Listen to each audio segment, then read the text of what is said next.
skaties, kas man ir.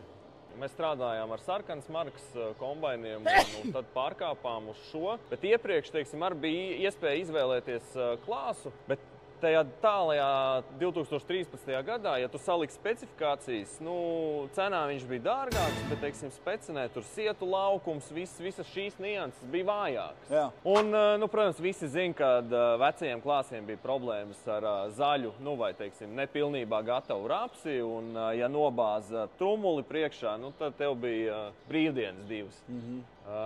Šeit tā vairs nav.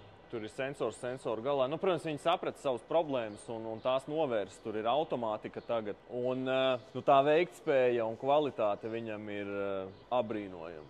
Bet tas viss tiek panākts, manuprāt, dēļ automātikas. Kad viņš pats saprot, kāda masa nāk, ko ar viņu kā darīt, teiksim, kādu kvalitāti no tā veidot.